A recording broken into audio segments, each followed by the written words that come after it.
So I'm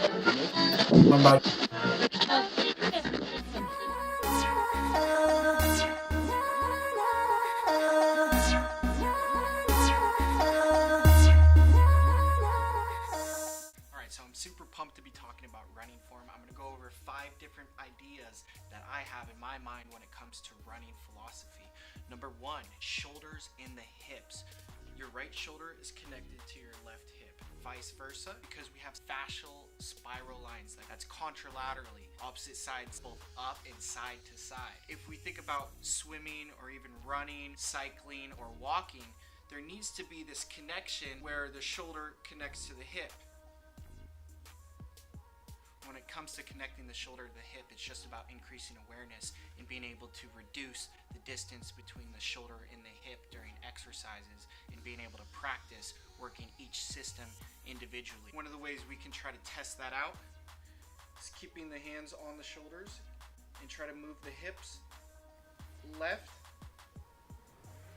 to right, just to see how we can control our shoulders while our hips are moving. That gives us a good indication of how well the middle portion of our spiral fascial plane is working. Running, the hips are being torqued one way while the shoulders are moving in the other.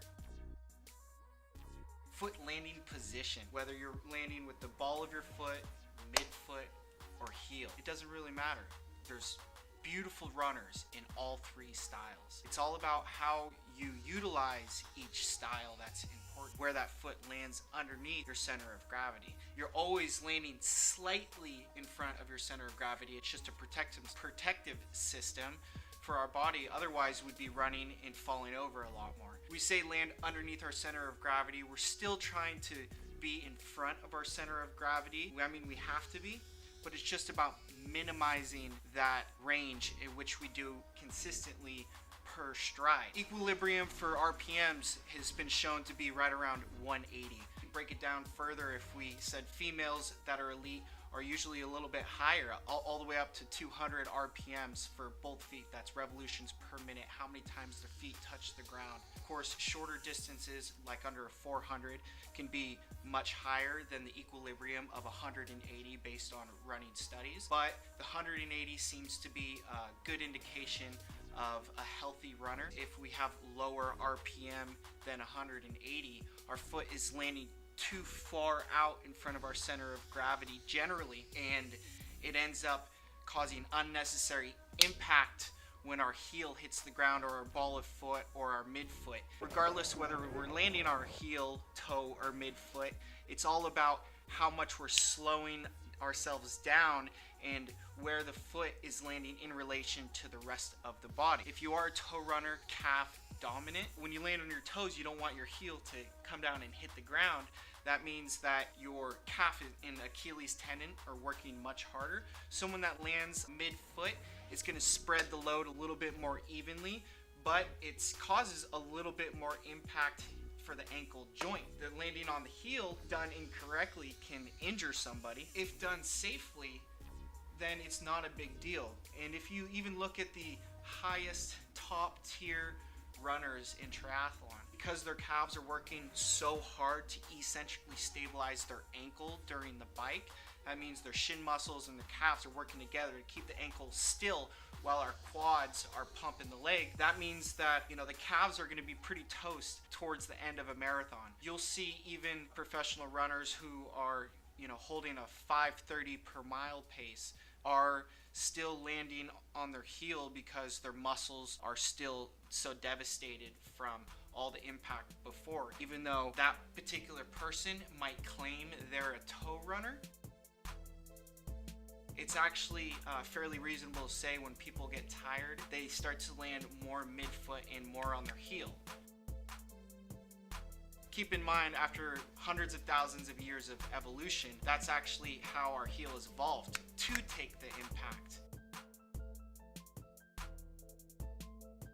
Only obsess over gross imbalances, not the small ones. Perfect example of this is if your foot's excessively pronating and you go to a run store and you get the right shoe, that can help immensely. Just like if your foot is going behind you and your quad is too tight, so when your foot travels behind you, it pulls your pelvis down with it, and it makes your lower back arch. How do I raise the front of the hip and still keep the core engaged without arching the back, but still get a longer recovery? I do that by lengthening the quad and making sure the leg can recover further back than it currently can. And that's what I would call a gross imbalance when it comes to running form. You want to be able to get great extension, but you don't want to run out of space when you straighten out your knee and your foot's recovering behind you and pull the front of your pelvis down and put pressure on the lower back. Mindset is something that will change everybody's life. If we're able to stop dwelling on things that we might not even be able to change. In all my experience, I've never seen someone who's completely symmetrical. I've seen someone who is close to symmetrical in comparison to the rest of society, but they were never exact left to right. That means we're never able to get rid of it because it's like a snowflake. There's no exact symmetry. So obsessing over exercises on acute little adjustments throughout the body when you want to be a faster runner can sometimes end up leading to more banging a head against the wall as opposed to improving in the run. But there's certain things, certain gallops in people's strides that we just need to let go and embrace. Best runners in the world, they all have gallops or asymmetric imbalances in their stride, and it may look really pretty, but if you look down under a microscope, the left is always different from the right. Embrace your imbalances.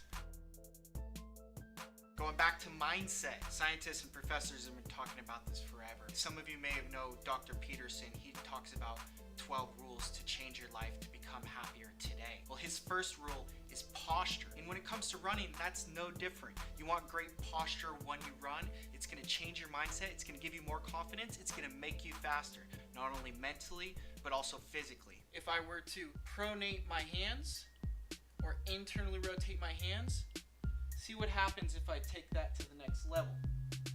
I end up collapsing like an old person who wants to be like an old person. So it's all about supine. Remember, just like Tony Robinson, if you see him before he goes on stage, he externally rotates, looks up towards the sky, arches the back, and just roars out whatever he does, his huge deep voice. Don't be like an old person. Do not internally rotate. You want to externally rotate while we run. So when we're running, make sure our hands don't go velociraptor style. We want to make sure we keep the hands, the thumbs pointed up, the wrists are relaxed, almost like you're holding a highlighter. It's really just all about posture. Posture changes everybody's life immediately. What can we do now that's going to help our form? It's going to be to stand up taller, be more relaxed, and breathe. So that means bringing awareness to your posture during your run and directing your mindset to where it needs to be. And finally,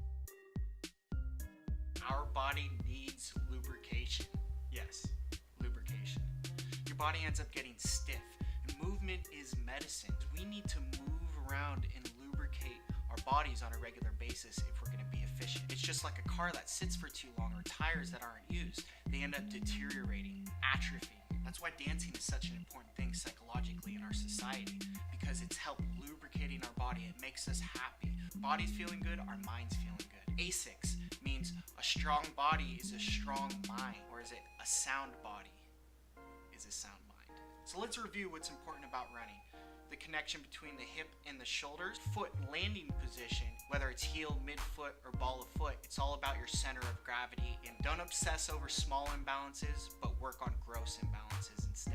Posture, supine. 5, lubricate the body. Movement is medicine. So if you like these run tips, comment below, give me some feedbacks. It's your comments that help drive these videos. Till next time, later.